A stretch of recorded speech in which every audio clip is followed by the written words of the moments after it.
Human body சிஸ்டத்தில் இன்றைக்கி நம்ம பார்க்க போகிறது டைஜஸ்டிவ் சிஸ்டம் அப்படிங்கிறத பற்றி தான். அப்படின்னா என்ன, நம்ம தமிழில் ஜீரண மண்டலம், செரிமான மண்டலம்னு சொல்லுவோம் இல்லையா, அதுதான்.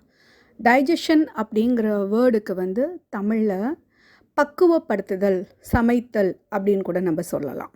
அப்படின்னா என்னென்னா, சமைக்கிறது அப்படின்னா அந்த உணவை ராவா, அதாவது அது எப்படி இருக்கோ அந்த கண்டிஷனில் எடுக்காமல் உடம்பு ஜீரணம் பண்ணக்கூடிய ஒரு பக்குவத்துக்கு நம்ம சமைச்சு கொடுக்குறோம் இல்லையா, நம்ம மாற்றி கொடுக்குறோம் இல்லையா, அதுதான் சமைத்தல், பக்குவப்படுத்துதல் அப்படின்னு பேர். இப்போ நான் உங்களுக்கு தமிழில் பேசிக்கிட்டு இருக்கேன். உங்களுக்கு தமிழ் தெரியும், இல்லை உங்களுக்கு தமிழ் புரியுங்கிறதால தான் உங்களால் அந்த தமிழை நான் பேசுகிறது புரிஞ்சிக்க முடியுது. இதே நான் உங்களுக்கு தெரியாத ஒரு பாஷையில் பேசும்போது உங்களால் அதை புரிஞ்சிக்கவும் முடியாது, உணரவும் முடியாது, அதில் இருக்கிற கருத்தை எடுத்துக்கவுமே முடியாது. அதே மாதிரி ஒரு கண்டிஷனில் நம்ம உடலையும் நீங்கள் எடுத்து வச்சு பார்த்தீங்க அப்படின்னா, டைரெக்டாக வெளியே சொல்லுவாங்க, நீங்கள் அயன் டெஃபிஷியன்சி இருக்குது, அயன் எடுத்துக்கணும், கால்சியம் எடுத்துக்கணும், நீங்கள் புரோட்டீன் எடுக்கணும் அப்படின்னு. எல்லாமே கரெக்டு. ஆனால் அதை பிரித்து வைக்கும் பொழுது நம்ம உடம்பு கால்சியம்னு நீங்கள் கொடுக்குற கால்சியம் மாத்திரையை அப்படியே கால்சியமாக எடுத்துக்காது. நீங்கள் எடுத்துக்கிற புரோட்டீன் பவுடரை அப்படியே அது உடம்பு ஏற்றுக்காது. ஏன்னா நம்ம உடம்புக்குன்னு ஒரு ஃபார்முலா இருக்குது.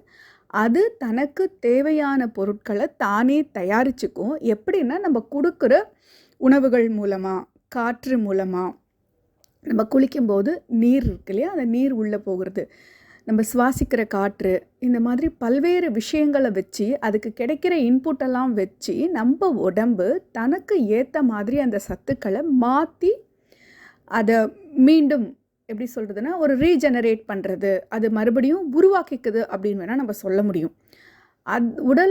உடல் தன்னுடைய செல்களுக்கு ஏற்ற மாதிரியான விஷயத்தையாக அந்த உணவை மாற்றி கொடுக்கும் பொழுது தான் அது உடம்புக்கான சக்தியாக மாறி அது ஆற்றலாக நமக்கு செயல்படும். அப்போ தான் அது ஒரு செல்லுக்குள்ளேயும் போயிட்டு செல்லுக்கான எனர்ஜியாக, சக்தியாக, ஆற்றலாக உள்ளவர்க்காகும். அப்படிப்பட்ட ஒரு மண்டலம் தான் இன்றைக்கி நம்ம பார்க்க போகிறோம். அந்த செயல்பாடுகளெல்லாம் எங்கே நடக்குது அப்படின்னு நீங்கள் பார்க்கும் பொழுது, நீங்கள் கொடுக்குறது அரிசியாக கொடுக்குறீங்க, காய்களாக கொடுக்குறீங்க, ஏன் வேறு என்ன ஜங்கு என்ன பேரில் வேணால் நீங்கள் கொடுங்க. ஆனால் வாய் வழியாக நீங்கள் கொடுக்குற எல்லாத்தையுமே மறுபடியும் திருப்பி வாய் வழியாக ரிட்டன் வர்றதே இல்லை. அது என்ன ஆகுது, உங்களுக்கு ஆசன வாய் வழியாக தான் வெளியே வருது. இதே சில நேரங்களில் உடம்புக்கு ஒவ்வாத பொருட்கள் அப்படிங்கிற மாதிரியான சந்தர்ப்பத்தில் மட்டும்தான் அது வாந்தியாக வாய் வழியே வெளியே அனுப்பும். மற்றபடி நீங்கள் உள்ளே கொடுக்குற அந்த விஷயத்தை வாய் வழியாக நீங்கள் வாய்க்குள்ளே கொடுக்கறது, அது பல்வேறு நிலைகளில் பயணித்து இறுதியாக ஆசன வாயில் மலமாக வெளியேறுது, சிறுநீராக வெளியேறுது, வியர்வையாக வெளியேறுது. இந்த இடைப்பட்ட காலத்தில் என்ன நடக்குது அப்படின்னா, அந்த ப்ராசஸில் நீங்கள் கொடுக்கக்கூடிய அந்த உணவில் இருந்து தனக்கு தேவையான சக்திகளை, அதாவது தனக்கு ஏற்ற மாதிரி அந்த உடல் நிறைய விஷயங்களை பண்ணுது, மாற்றிட்டு அதுக்கப்புறமா அதில் இருக்கிற சக்தியை, தனக்கு தேவையான சக்தியை இறுதி வரை உறிஞ்சி எடுத்துக்கிட்டு, இல்லைப்பா இந்த பொருள் இனிமேல் நமக்கு உதவாது அப்படிங்கிற விஷயங்களை மட்டும்தான் நம்ம உடலானது வெளியே அனுப்பும். இப்பேற்பட்ட ஒரு சிறப்பான மெக்கானிசம் கொண்ட ஒரு சிஸ்டம் தான் இந்த எல்லா செயல்களையும் செய்யக்கூடிய ஒரு சிஸ்டம் தான் நம்மளுடைய டைஜஸ்டிவ் சிஸ்டம், செரிமான மண்டலம், செரிமான அமைப்புன்னு சொல்லலாம். இது எப்படி இருக்கும் அப்படின்னு நீங்கள் பார்க்கும் பொழுது, நம்ம உணவு, தண்ணீர், ஆக்சிஜன் எதுவுமே இல்லாமல் நம்மளால் வாழ முடியாது. இது எல்லாம் தான் நம்ம உடலுக்கு கொடுக்கக்கூடிய உணவாக அமைஞ்சிருக்கு. இந்த செரிமான அமைப்போட முக்கியமான பணி என்னன்னு பார்த்தோம். நம்ம வாயில் வழியாக கொடுக்கக்கூடிய அத்தனை விஷயங்களும், சுவாசிக்கிறது, தோல் வழியாக கொடுக்கறதுன்னு எல்லாத்தையும் கொண்டு போய் உடம்புக்கு ஏற்ற மாதிரி மாற்றி, உடம்பு பயன்படுத்தக்கூடிய பொருட்களாக மாற்றி உங்களுக்கு சக்தியாக மாற்றி கொடுக்குது, கழிவை வெளியேற்றக்கூடிய ஒரு அமைப்பாக இருக்குது. இது ஒரே ஒரு உறுப்பு செய்தான்னா இல்லை, இது ஒரு கூட்டமைப்பு, ஒரு ஜாயிண்ட் ஃபேமிலி மாதிரி வச்சுக்கலாம், இல்லை ஒரு பெரிய அரசாங்கத்தினுடைய பல்வேறு அங்கங்கள் அப்படின்னும் நீங்கள் வச்சுக்கலாம். ஒரு டிபார்ட்மெண்ட்டும் ஒரு வேலை பண்ணோம் இல்லையா, அதே மாதிரி இந்த டைஜஸ்டிவ் சிஸ்டத்துக்கு உள்ளேயும் சப்டிவிஷன்ஸ் நிறைய இருக்குது, நிறைய உறுப்புகள் இருக்குது. இந்த உறுப்புகள் எல்லாம் இணைந்து ஒரு கூட்டமைப்பாக செயல்பட்டு நம்ம உடம்புக்கு சக்தியை மாற்றி கொடுக்குது. இந்த பொருட்கள் இப்போ இந்த சக்தியாக மாற்றி கொடுக்குற பொருட்கள்லாம் எங்கெங்கெல்லாம் உங்களுக்கு உதவியாக இருக்குன்னா, உடலுடைய ஆற்றலுக்கு, உடம்போட வளர்ச்சிக்கு, அது மட்டும் இல்லாமல் உடலில் ஏதோ ஒரு தொந்தரவு இருக்குன்னா பழுது பார்க்குற வேலையும் நம்ம உடலே செஞ்சிடும். அந்த மாதிரியான எல்லா விஷயத்துக்குமே இந்த சக்தி வந்து நமக்கு உதவியாக இருக்குது. இந்த டைஜஸ்டிவ் சிஸ்டத்தில் என்னென்ன விஷயங்கள் இன்க்ளூட் ஆகிருக்கு அப்படின்னு நம்ம பார்க்கும் பொழுது, உங்களுக்கு உணவை உள்வாங்கிக்கிறீங்க. அந்த உணவு வாயில் போகிற உணவு ஒரு நிலையாக கடந்து ஆசனவாய் வழியாக இல்லை கழிவாக வெளியேறுற வரைக்கும் பல்வேறு நிலைகளை கடக்குது. அந்த மூமெண்ட் அப்படிங்கிற ஒரு விஷயம், இயக்கம் அங்கே நடக்குது. அடுத்ததாக உங்களுக்கு அந்த இயக்கங்களில் வந்து ஃபிசிக்கல் மற்றும் கெமிக்கல், அதாவது மெக்கானிக்கல் அண்ட் கெமிக்கல்னு சொல்லுவாங்க. அரைக்கிறது, அந்த பெரிய பொருட்களை சின்ன பொருட்களாக உடச்சி கொடுக்கறது, இல்லை உடம்புக்கு தேவையான ஒரு வேதிப்பொருளை இன்னொரு உயிர் வேதிப்பொருளாக மாற்றி கொடுக்கறது, இந்த மாதிரி செயல்பாடுகள் அதில் அடங்கும். இதெல்லாம் நடந்துருச்சு, உடம்புக்கு தேவையான அளவுக்கு அந்த பொருளாக மாறிடுச்சுன்னா அதை உறிஞ்சி இரத்தத்தின் மூலமாக அடுத்த ப்ராசஸ்க்கு அது வேறு ஒரு செயலுக்கு உதவியாக இருக்குமா அப்படிங்கிற மாதிரி அதுக்காகவும் சரி, இல்லை உடம்போட இறுதி நிலைக்கு அது ரெடியாக இருக்குது, அதாவது உடலுக்கு தேவையான விஷயத்துக்கு அது ரெடியாக இருக்குது அப்படின்னா அதையுமே கடத்தி கொண்டு போகக்கூடிய செயலில் உறிஞ்சுதல் அப்படிங்கிற வேலையும், அப்சார்ப்ஷன் அப்படிங்கிற வேலையும் நடக்குது. இறுதியாக கழிவுகள் வந்து வெளியேற்றக்கூடிய நீக்கம், எலிமினேஷன் அப்படிங்கிற வரைக்கும் இந்த டைஜஸ்டிவ் சிஸ்டத்தில் தான் நடக்குது. அதாவது இன்ஜெக்ஷன் அப்படிங்கிறது நம்ம உள்ளே கொடுக்கக்கூடிய, அந்த வாய் வழியாக நம்ம உட்கொள்ளக்கூடிய ஒரு விஷயம், செயல், அந்த செயல். அடுத்ததாக அங்கே இருந்து உணவு குழாய் மூலமாக உங்களுக்கு இரைப்பைக்குள்ளே போய் விழுது. இரைப்பையிலேருந்து அடுத்தடுத்த ஆர்கன்ஸ்குள்ளே போய் விழுது. ஒரு ஆர்கனும் என்னென்ன உறுப்புகள் அமைஞ்சிருக்கு, அது என்னென்ன செய்யுதுங்கிறத பின்னாடி பார்ப்போம். பட் அந்த ஒரு உறுப்புலேருந்து இன்னொரு உறுப்புக்கு கடத்தல் இருக்கு இல்லையா, அந்த கடத்தக்கூடிய செயல், அதாவது மூவ்மெண்ட், ஒரு இடத்துலேருந்து இன்னொரு இடத்துக்கு நகர்ந்து போகிறது, அந்த விஷயம் நடக்குது. அப்புறமா நம்ம ஏற்கனவே என்ன சொன்னோம், நம்ம பெரிய இட்லியாக சாப்பிட்டோன்னா அந்த இட்லி வந்து அப்படியே உள்ளே போகாது. அந்த இட்லியை வந்து நீங்கள் சின்ன சின்ன பீஸாக வச்சு தானே சாப்பிட்றீங்க. நம்ம உடம்பு என்ன பண்ணுவோம், அந்த பீஸை அப்படியே எடுத்துக்காது. அதை வந்து இன்னும் பெரிய பெரிய மூலக்கூறுகள் அப்படிங்கிற ஒரு பகுதியில் நம்ம பார்த்தோன்னா அதை வந்து சின்ன சின்ன மூலக்கூறுகளாக மாற்றும்.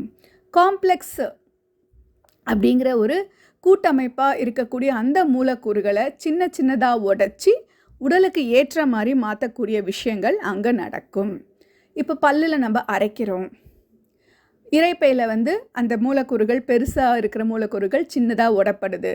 இந்த மாதிரியான விஷயங்கள். இப்போ கொழுப்பு வந்து கரைக்கணும், இந்த மாதிரி பல்வேறு விஷயங்களை வந்து உடைக்கிறது, சின்ன சின்னதாக மாற்றுறது, இந்த மாதிரி செயல்பாடுகள் எல்லாம் அந்த மெக்கானிக்கல் அப்படிங்கிற அந்த இயந்திரத்தன்மையான அந்த செயல்பாடுகளில் நடக்கும். அடுத்ததாக உங்களுக்கு வந்துட்டு நீங்கள் கார்பாக சாப்பிட்டீங்க, அரிசியை சாப்பிட்டீங்கன்னா அது அரிசியாக எடுக்காதுங்க. அது என்ன பண்ணும், அதை குளுக்கோஸாக மாற்றி உங்கள் உடம்புக்கு சேர்த்து வச்சுக்கும். இல்லை எனக்கு அந்த குளுக்கோஸ்குள்ளே அந்த கார்பு மூலமாக அதிலேருந்து எனக்கு கொழுப்பு வேணும் அப்படின்னா அது தனக்கு ஏற்ற மாதிரி கொழுப்பாக மாற்றி எடுத்துக்கும். இந்த மாதிரி பல்வேறு விஷயங்கள் நடக்கிறதுக்கு உயிர் வேதியியல் வினைகள் மூலமாக அது நிறைய விஷயங்களை மாற்றி கொடுக்கும். அந்த மாதிரியான டைஜஷன் வந்து கெமிக்கல் டைஜஷன் அப்படின்னு சொல்லுவோம்.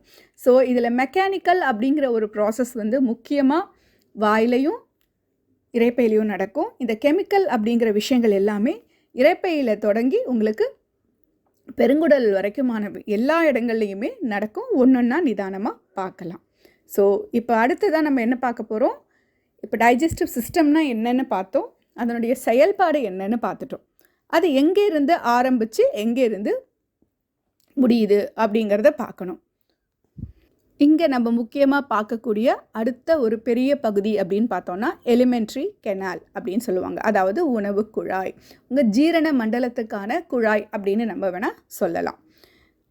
இது எங்கே ஆரம்பிக்குது அப்படின்னீங்கன்னா நம்மளுடைய வாயில் இருந்து ஆரம்பிக்கக்கூடிய ஒரு நீளமான, ஒரு மசிலால் ஆன, தசைகளால் ஆன ஒரு நீளமான பைப்பு குழாய்னு வேணால் நம்ம வச்சுக்கலாம். அது வளைஞ்சி நெளிஞ்சி அதுக்கேற்ற மாதிரியான பல்வேறு செயல்பாடுகளை முடித்து இறுதியாக எங்கே முடியுது, ஆசன வாயில் வந்து முடியுது. இந்த எலிமெண்ட்ரி கெனால், கட் அப்படின்னு சொல்லுவாங்க, கேஸ்ட்ரோ இன்டெஸ்டினல் ட்ராக் அப்படின்னும் இதை சொல்லுவாங்க. இது எங்கே ஆரம்பிக்குதுன்னு பார்த்தோம், வாயில் ஆரம்பிக்குது. அங்கே இருந்து கொஞ்சம் கொஞ்சமாக இறங்கி தொண்டையில் இருந்து அங்கே இருந்து உணவு குழாயாக மாறி அதுக்கடுத்து இரைப்பை அப்படிங்கிற ஒரு உறுப்பாக மாறி அதில் இருந்து சிறுகுடல் அப்படிங்கிற ஒரு உறுப்பாக மாறி, அங்கே இருந்து பெருங்குடல் அப்படிங்கிற ஒரு உறுப்பாக மாறி, அதுக்கு அடுத்து இறுதியாக மலக்குடல், மலவாய் அல்லது ஆசனவாய் அப்படிங்கிறத முடிகிற வரைக்குமான அந்த நீளமான குழாய் தான் வந்து நம்மளுடைய எலிமெண்ட்ரி கெனால், ஜீரண மண்டலத்துக்கான மிகப்பெரிய குழாய் அப்படின்னும் நம்ம வந்து சொல்லலாம். அந்த ஜீரண பாதை, கேஸ்ட்ரோ இன்டெஸ்டினல் ட்ராக் அப்படின்னும் சொல்லுவாங்க. இந்த எலிமெண்ட்ரி கெனால்ல என்னென்ன உறுப்புகள் இருக்குது அப்படின்னு நம்ம பார்க்கும்போது, வாய், த மவுத் அப்படின்னு நம்ம சொல்லுவோம் இல்லையா, அது. அடுத்ததாக பற்கள், நாக்கு, வாய்க்குள்ளே இருக்கிற அத்தனை உறுப்புகளுமே அது சார்ந்த ஒரு உறுப்புகளாக தான் அமைஞ்சிருக்கு. அடுத்தது தொண்டை குழிக்குள்ளே போகுது. அங்கே இருந்து உணவு குழாய், ஈசோஃபேகஸ் அப்படின்னு சொல்லக்கூடிய உணவு குழல். அடுத்ததாக இரைப்பைன்னு சொல்லக்கூடிய ஸ்டொமக். அதுக்கு அடுத்தது சிறுகுடல் அப்படின்னு சொல்லக்கூடிய ஸ்மால் இன்டெஸ்டைன். அடுத்ததாக பெருங்குடல் அப்படின்னு சொல்லக்கூடிய லார்ஜ் இன்டெஸ்டைன். அதனுடைய முடிவு தான் மலக்குடல், ரெக்டம் அப்படின்னு சொல்லக்கூடிய அந்த மலக்குடல். இறுதியாக அது ஓப்பன் ஆகி அந்த கழிவு வெளியேற்றம் அப்படிங்கிறது நடக்கக்கூடிய இடமா இருக்கிறது என்னென்னா உங்களுக்கு மலவாய் அல்லது ஆனஸ் அப்படின்னு சொல்லக்கூடிய அந்த பகுதி. இந்த எலிமெண்ட்ரி கெனாலுக்குள்ள உணவு போகும் பொழுது, பாஸ் ஆகும் பொழுது என்ன நடக்குது அப்படின்னு நீங்கள் பார்க்கும் பொழுது, அந்த உணவு வந்து உடலுக்கு தேவையான அந்த சக்தியாக மாற்றப்படுது. இப்போ நம்ம நிறைய இடத்துல நீங்கள் கேள்விப்பட்டிருப்பீங்க வேல்யூ ஆடட் ப்ராடக்ட் அப்படின்னு. ஒரு பொருளை சும்மா அப்படியே எடுத்து அள்ளி கொடுக்கறதுக்கு பதிலாக அதுக்கு என்னென்ன நீங்கள் பண்ண முடியும், அந்த பொருளை நீங்கள் என்னென்ன பண்ணலாம் அப்படின்னு சொல்லி அதுக்கு ஒரு பேக் போட்டு, கவர் போட்டு, இல்லை சில பக்குவங்கள் செய்து கொடுத்து விற்கிறாங்க இல்லையா. அதே மாதிரி தான் நம்ம உடம்பானது அந்த நம்ம உடல் எடுத்துக்கக்கூடிய, அதாவது நம்ம உண்ணக்கூடிய அந்த உணவை வந்து வேல்யூ ஆடட் பொறுத்துது. அதாவது தன்னிடம் இருக்கக்கூடிய நொதிகள் மூலமாக, ஹார்மோன்ஸ் மூலமாக, தன்னுடைய செயல்பாடுகள் மூலமாக அந்த உணவை வந்து என்ன பண்ணுது, பெரிய மூலக்கூறுகளை சின்னதாக உடைக்குது, கெமிக்கலாகவும் ட்ரான்ஸ்ஃபர் பண்ணுது, உடலுக்கு தேவையான சக்தியாக, நரிஷ்மெண்ட்டாக மாற்றிக்குது, சக்தியாக மாற்றி ரத்தத்துக்குள்ளே செலுத்தி தன்னுடைய செயலை வந்து செஞ்சுக்குது. இறுதியாக என்ன ஆகுது, இந்த பாதையில் இடைப்பட்ட இடத்துல இதெல்லாம் நடந்த பிறகு இறுதியாக கழிவானது உங்களுக்கு மலவாய் வழியாக வெளியேறிடுது. இதில் ஏற்கனவே நம்ம பார்த்த மாதிரி சில உறுப்புகளும் சில சுரப்பிகளும் உங்களுக்கு வந்து ஜீரணத்துக்கு தேவையான நொதிகளை, சுரப்பு நீர்களை கொடுக்குது. சில அது பர்டிகுலர் பிளேசஸில் ஒரு இடத்துலையும் அந்தந்த அங்கே நடக்கக்கூடிய செயல்பாடுக்கு ஏற்ற மாதிரியான அந்த சுரப்பு நீர்களும் இருக்கும். இதுவரைக்கும் ஜீரண மண்டலம்னா என்ன, அதனுடைய வேலைன்னா என்ன, டைஜஷன் அப்படிங்கிறது என்ன, உணவை பக்குவப்படுத்துறது அப்படின்னு பார்த்தோம். அங்கே என்னென்ன உறுப்புகள் இருக்குதுன்னு பார்த்தோம். இப்போ நம்ம வாய் வழியாக உணவை கொடுத்துட்டோம். அந்த உணவு வந்து உங்களுக்கு செரிமானம் ஆகணும். எப்படி ஆகும், அது வந்து உங்களுடைய நீங்கள் வந்து வாயில் போகும்போது பற்களால் அரைக்கும் போதே அந்த செரிமானம் அப்படிங்கிற ஒரு செயல் வந்து தொடங்கிடுது. அதனுடைய செயல்பாடு இறுதியாக கழிவாக வெளியேற வரைக்கும் இந்த டைஜஸ்டிவ் சிஸ்டத்தோட பொறுப்பு. ஸோ அப்படி போகும் பொழுது நம்ம என்ன பண்ணுறோம், ஏற்கனவே பார்த்தோம், உடலோட அந்த உணவை வந்து உடலானது அப்படியே எடுத்துக்காது, பெரிய மூலக்கூறுகளை சின்ன மூலக்கூறுகளாக உடைத்து எடுக்கும், செரிமானம் செய்யும்னு பார்த்தோம். அப்படி செரிமானம் ஆகக்கூடிய விஷயங்களில் ஏற்கனவே மெக்கானிக்கல் டைஜஷன், கெமிக்கல் டைஜஷன் 2 பார்த்தோம். அப்படின்னா என்னன்னு திரும்பவும் பார்க்கலாம். அதாவது உங்களுக்கு ஃபிசிக்கல் டைஜஷன் அப்படின்னு பார்த்தீங்கன்னா மிகப்பெரிய துண்டங்கள், அதாவது மிகப்பெரிய உணவோட துண்டங்கள் வந்து மூலக்கூறுகள் என்னவா மாறுது, சின்ன சின்ன துண்டங்களாக உடைக்கப்படுது. இதுதான் வந்து ஃபிசிக்கல் டைஜஷன் அப்படிங்கிற அந்த செயலில் நடக்கக்கூடியதாக இருக்குது. அடுத்ததாக வேதியியல் செரிமானம் அல்லது கெமிக்கல் டைஜஷன். இது என்ன பண்ணுது, the food is broken down into a different substance that can easily pass into the blood. நம்ம என்ன சொன்னோம், உடல் தனக்கு ஏற்ற வடிவத்தில் மாற்றக்கூடியதுன்னு. அது எந்த மாதிரியான வடிவம் அப்படின்னு பார்த்தீங்கன்னா, அந்த உணவானது ரத்தத்தில் எளிதாக செல்லக்கூடிய வேறு ஒரு பொருளாக உடைக்கப்படுறது. இது வந்து கெமிக்கல் டைஜஷன். இந்த ஃபிசிக்கல் டைஜஷனும் சரி, கெமிக்கல் டைஜஷனும் சரி, வாயில் ஆரம்பித்து மலவாய் வரைக்குமே பல்வேறு நிலைகளில் இது அதனுடைய தேவைக்கு ஏற்ற மாதிரி 2 விதமான டைஜஷனுமே அந்த என்டையர் ப்ராசஸில் நடக்கக்கூடியதாக தான் அமைஞ்சிருக்கு. முதலாவதாக அந்த மெக்கானிக்கல், அதாவது அந்த ஃபிசிக்கல் டைஜஷன் நம்ம உடைக்கிறோம் அப்படின்னு பார்த்தோம் இல்லையா. அந்த ஃபிசிக்கல் டைஜஷனில் என்னென்ன செயல்பாடுகள் நடக்குது அப்படின்னு நம்ம பார்க்கும் பொழுது, சூ பண்ணுறோம், அதாவது மெல்லுறோம்.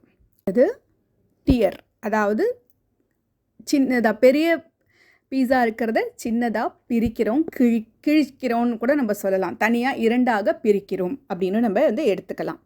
அடுத்ததாக அரைக்கிறது, கிரைண்டு.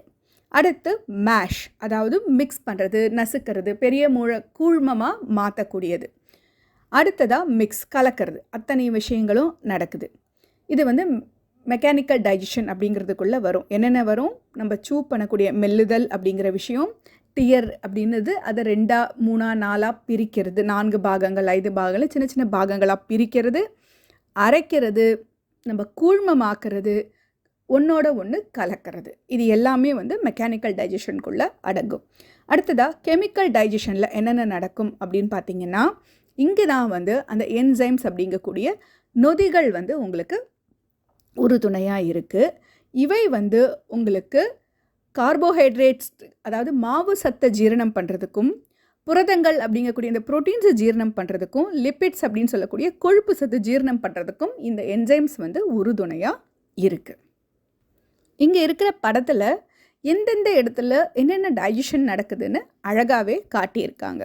நீங்கள் பார்க்கும் பொழுது வாயில் நம்ம என்ன சொன்னோம், ஜீரண மண்டலம் அப்படிங்கிறது வாயில் ஆரம்பித்து பல நிலைகளை கடந்து ஆசன வாயில் முடியக்கூடிய ஒரு ஆர்கன் சிஸ்டம் அப்படின்னு பார்த்தோம். ஸோ வாயில் ஆரம்பிக்கும் பொழுது என்னென்ன விஷயங்கள் நடக்குது அப்படின்னு பார்த்தீங்கன்னா, கெமிக்கல் டைஜஷன் அப்படிங்கிற விஷயத்தில் அமிலேஸ் அப்படிங்கிற என்சைம் வந்து ஸ்டார்ச், அந்த மாவு சத்தை மால்டோஸ் அப்படிங்கிற சத்தாக மாற்றுது. இது யார் மாத்துறா? நம்ம உமிழ்நீரில் இருக்கக்கூடிய அந்த அமிலேஸ் அப்படிங்கிற என்சைம் மாற்றுது. அடுத்ததாக ஃபிசிக்கல் டைஜஷன்னு பார்க்கும்பொழுது நமக்கே தெரியும், நம்ம பல்லால் அரைக்கிறோம், நாக்கால் பெரட்டி ஒரு கரண்டி போட்டு இந்த பக்கம் அந்த பக்கம் நம்ம மிக்ஸ் பண்ணி கொடுக்குறோம் இல்லையா, அதே மாதிரியான அந்த ஒரு தன்மையை தான் வந்து நாக்கு உதவி பண்ணுது. வாயில் பல்வேறு இடங்களுக்கு அரைக்கிறதுக்கு, அரைப்படுவதற்கு இந்த உணவை வந்து தள்ளி கொடுக்குது. அந்த செயல் வந்து நாக்கு செய்யுது.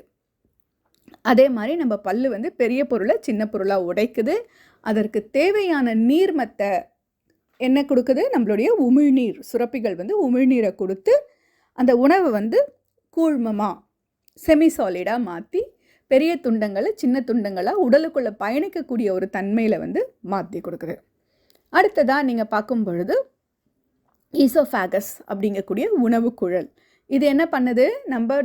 நம்ம வாயில் நம்ம அரைச்சி கூழ்மமாக மாற்றின அந்த பொருளை வந்து இரைப்பைக்கு கொண்டு போய் சேர்க்கக்கூடிய ஒரு நீளமான ஒரு டனல், ஒரு டியூப், ஒரு சுரங்க பாதை மாதிரி நீங்கள் வச்சுக்கலாம், ஒரு பாதை அப்படின்னு நீங்கள் வச்சுக்கலாம். அந்த பாதை வழியாக போகுது. இந்த இடத்துல உங்களுக்கு வந்து அந்த பாதை எப்படி மூவ் ஆகுது உணவு அப்படின்னு நீங்கள் பார்த்தீங்கன்னா, பெரிஸ்டால்சிஸ் அப்படின்னு ஒரு மூமெண்ட் சொல்லுவாங்க. அது என்ன பண்ணுன்னா, ஒரு அலை மாதிரி சுருங்கி விரிந்து அந்த நம்ம ஏற்கனவே என்ன படித்தோம், கட் சிஸ்டம் முழுக்கவுமே ஒரு தசையால் ஆன ஒரு நீளமான குழாய் அப்படின்னு படித்தோம் இல்லையா. அப்போது அதனுடைய கடத்தல் செயல் அப்படிங்கிறது எப்படி இருக்கும்னா, பெரிஸ்டால்சிஸ் அப்படிங்கிற அந்த மூமெண்ட்டு தான் அதுக்கு பேர். அலை மாதிரி சுருங்கி விரிந்து அது சுருங்கும் பொழுது அங்கே இருக்கிற பொருள் அடுத்த பகுதிக்கு கடத்தப்படுது. விரியும் பொழுது அந்த பொருள் வந்து மறுபடியும் அடுத்த பகுதிக்கு கடத்தப்படுது. சுருங்கி விழிதல் மூலமாக அப்படி சுருங்கி விழிந்து அலை மாதிரியான ஒரு மூமெண்ட்டை கொடுக்குது இல்லையா, அதுக்கு வந்து பெரிஸ்டால்சிஸ் அப்படின்னு பேர். இதே மாதிரியான மூமெண்ட்டு தான் உங்களுக்கு இறுதி வரை வந்து இருக்குது. இந்த ஒரு செயல்பாடு வந்து ஈசோஃபேகஸில் உங்களுக்கு நடக்குது, உணவு குழலில் நடக்குது. ஒரு உறுப்பு பற்றியும் பொறுமையாக நம்ம வந்து அடுத்தடுத்து வர்றதில் பார்க்கலாம். அடுத்ததாக உங்களுக்கு வந்துட்டு வாயில் இருந்து உணவு குழாய் வழியாக இரைப்பைக்கு வந்துருச்சு. இரைப்பை என்ன பண்ணுது? ஏற்கனவே அதை வந்து நம்ம என்ன படிச்சிருக்கோம், அது வந்து ஒரு மசிலால் ஆன ஒரு பை, விரியக்கூடிய தன்மை கொண்டது அப்படின்னு நம்ம படிச்சிருக்கோம். ஸோ இது வந்து உணவை ஜீரணத்துக்காக சில மணி நேரங்கள், பல மணி நேரங்கள்ங்கிற மாதிரி அது தனக்குள்ளே தேக்கி வச்சுருக்கும். அந்த தன்மையும் செய்யும். இரண்டாவதாக அந்த ஃபுட்டு வந்து, அதாவது அந்த வாயில் அரைப்பட்ட அந்த பொருட்கள் வந்து மேலும் இங்கே வந்து என்ன ஆகுது, ஒன்றோட ஒன்று கலக்கிறது, மிக்சிங் வேலை, அரைக்கிற வேலை, சேர்னிங் ப்ராசஸ் அப்படின்னு சொல்லுவாங்க. இப்போ எப்படி நம்ம மத்து வச்சு கடைஞ்சி மிக்ஸ் பண்ணுறோம், இப்போ மத்து வச்சு நம்ம கடையும் போது என்ன ஆகுது, அந்த பெரிய கொழுப்பு வந்து உங்களுக்கு கரைஞ்சி வெண்ணெயாக திரண்டு தனியாக வருது, நீர்மோர் தனியாக வந்துடுது இல்லையா? அதே மாதிரி அந்த கடைதல் வேலை வந்து இரைப்பையில் நடக்குது. இது வந்து ஃபிசிக்கல் டைஜஷன். அப்போ என்ன ஆகுது? Food is சேர்ன்ட் and mixed. அடுத்ததாக இங்கே என்ன நடக்கக்கூடிய விஷயம் என்ன அப்படின்னா, இந்த கெமிக்கல் டைஜஷன் அப்படிங்கிற விஷயம் இரைப்பையில் உங்களுக்கு அந்த கொழுப்பு மூலக்கூறுகளை, பெரிய மூலக்கூறுகளை உடைக்கிறதுக்கு இரைப்பையில் இருக்கக்கூடிய ஹைட்ரோக்ளோரிக் அமிலத்தின் உதவியோடு இங்கே நடக்குது. உங்களுக்கு இரைப்பையிலேருந்து அடுத்து எங்கே வருது? உங்களுக்கு சிறுகுடலுக்கு உள்ள உணவானது கடத்தப்படுது. சிறுகுடலில் கெமிக்கல் டைஜஷனும், அதாவது என்சைம்ஸ் சார்ந்து மேலும் பல்வேறு மூலக்கூறுகளாக, உடலுக்கு ஏற்ற மாதிரியான மூலக்கூறுகளாக உடைக்கக்கூடிய, மாற்றக்கூடிய ப்ராசஸும் நடக்குது. அதே போல் உணவு வந்து உங்களுக்கு மாறிடுச்சு, உடலுக்கு தேவையான ஆற்றலாகவும் உடல் பயன்படுத்தக்கூடிய பொருட்களாகவும் மாற்றிடுச்சு இல்லையா? அதை வந்து உறிஞ்சி ரத்தத்தில் செலுத்தி எங்கெங்கே தேவையோ அங்கே கொண்டு போகிறதுக்கு உண்டான செயல்பாடுமே உங்களுக்கு சிறுகுடலில் தான் நடக்கும். முக்கியமாக நம்ம உடலில் வந்துட்டு சத்துக்கள் உங்களுக்கு பற்றாக்குறை இருக்குது. ஒருத்தங்க நான் என்ன தான் சாப்பிட்டாலும் எனக்கு வெயிட்டே போடலை, இல்லை எனக்கு சக்தியே வரலைன்னா, அப்போது அவங்களுடைய சிறுகுடல் செயல்பாடில் தொந்தரவு இருக்குங்கிறத நம்ம தெரிஞ்சுக்கலாம். அந்த அளவுக்கு முக்கியமானது உங்களுக்கு சிறுகுடலோட செயல். இந்த இடத்துல சிறுகுடலில் அந்த உணவை மாற்றுறதுக்கான சக்திகள் வந்து என்சைம்ஸ் எல்லாம் எங்கேருந்து வருது அப்படின்னு பார்த்தீங்கன்னா, உங்களுக்கு நம்மளுடைய கல்லீரலும் கணையமும் உங்களுக்கு முக்கியமான பங்காற்றுறது. அப்படின்னா என்னன்னு பார்த்தீங்கன்னா, கல்லீரல் வந்து இந்த கொழுப்புகளின் செரிமானத்திற்கான பித்த நீரை வந்து உருவாக்கி கொடுக்குது. என்ன பண்ணுது? Digestion of fats. அதை தான் அந்த விஷயத்துக்கான பித்த நீரை வந்து பைல்ஸ் அப்படின்னு சொல்லக்கூடிய அந்த இதை வந்து உங்களுக்கு கல்லீரல் வந்து உருவாக்கி கொடுக்குது. அந்த உருவாக்கி கொடுக்கக்கூடிய அந்த பித்த நீரை வந்து சேமித்து வைக்கிறதும் செறிவூட்டக்கூடிய தன்மையும் என்ன பண்ணுது? கேல் பிளாடர், நம்மளுடைய பித்தப்பை வந்து உறுதுணையாக செய்யுது. அதனோட உங்களுக்கு வந்துட்டு பான்க்ரியாஸில், அதாவது கணையத்தில் என்ன நடக்குதுன்னா, மேலும் ஜீரண சக்திக்கு தேவையான, இப்போ நம்ம பொதுவாக இன்சுலின் அப்படின்னு சொல்லுவோம் இல்லையா, அந்த விஷயங்கள், இன்னும் நிறைய விஷயங்கள், பான்க்ரியாட்டிக் ஜூஸ் அப்படின்னு சொல்லுவாங்க, அந்த சுரப்பு நீர்கள் வந்து உங்களுக்கு ஜீரணத்துக்கு தேவையான விஷயங்களை வந்து கொடுக்குது. இப்போ சிறுகுடலில் உங்களுக்கு இரைப்பையிலேருந்து கூழ்மமாக அரைச்ச உணவு வந்துருச்சு. அதை மேலும் சின்ன சின்ன பொருட்களாக உடச்சி உடம்புக்கு தேவையான கெமிக்கல் டைஜஷன், மெயினாக அந்த விஷயங்களும் அப்சார்ப்ஷனும் வந்து உங்களுக்கு எங்கே நடக்குது? சிறுகுடலில் நடக்குது. அதுக்கு அடுத்து சிறுகுடலில் இருந்து முடிஞ்ச வரைக்கும் எந்த அளவுக்கெல்லாம் நம்மளால் உணவு சக்தி உரிய முடியுமோ எல்லாத்தையும் உறிஞ்சிட்டு அடுத்த பகுதியாக எங்கே கடத்தும் அப்படின்னு பார்த்தீங்கன்னா, பெருங்குடலுக்கு அந்த உணவானது கடத்தப்படும். அப்போது அந்த உணவுன்னு சொல்லக்கூடியது இந்த இடத்துல கைம் அப்படின்னு சொல்லக்கூடியது உணவு கூழ்மம். அந்த கைம் அப்படிங்கிற அந்த உணவு கூழ்மமானது கடத்தப்படும் பொழுது உங்களுக்கு பெருங்குடலில் இன்னும் இருக்கக்கூடிய நீர் சக்தி, சோடியம் குளோரைடு, உப்பு சக்தி, இந்த மாதிரி பல்வேறு விஷயங்கள் வந்து அங்கேயும் வந்து உங்களுக்கு உறிஞ்சப்படும். அது மட்டும் இல்லாமல் இன்னும் உடம்புக்கு தேவையான சில சக்திகள் வந்து அங்கே பெருங்குடலில் இருக்கக்கூடிய பாக்டீரியாக்கள் மூலமாக உடம்புக்கு தேவையான சக்தியாக மாற்றப்படும். தேவையில்லாத விஷயங்கள் வந்து மலமாக உருவாக்கப்படும். அங்கே உருவாக்கி அந்த பெருங்குடலில் பயணிக்கும் பொழுது உடம்பு தனக்கு இன்னும் என்னென்ன பாக்கி இருக்குது அப்படின்றது எல்லாத்தையும் தேடி எடுத்து உறிஞ்சிக்கிட்ட பிறகு சக்கையை வந்து என்ன பண்ணும்? மலமாக மாற்றி மலக்குடலில் தேக்கி வச்சு இறுதியாக நமக்கு ஒரு உந்துதலை கொடுத்து மலவாய் வழியாக வெளியேற்றக்கூடிய செயல் வந்து நடக்கும். இது முழுக்கவுமே நம்மளுடைய ஜீரண மண்டலத்தில் நடக்கக்கூடிய செயல்கள். என்ன இப்போ இன்றைக்கி எது வரைக்கும் பார்த்தோம்? வாட் இஸ் டைஜஷன் அப்படின்னு பார்த்தோம். செரிமானம் அப்படின்னா என்ன? உடம்புக்கு தேவையான படி பொருட்களை வந்து பக்குவப்படுத்தி வைக்கிறது தான் வந்து டைஜஷன், செரிமானம், சமைத்தல் அப்படின்றது பார்த்தோம்.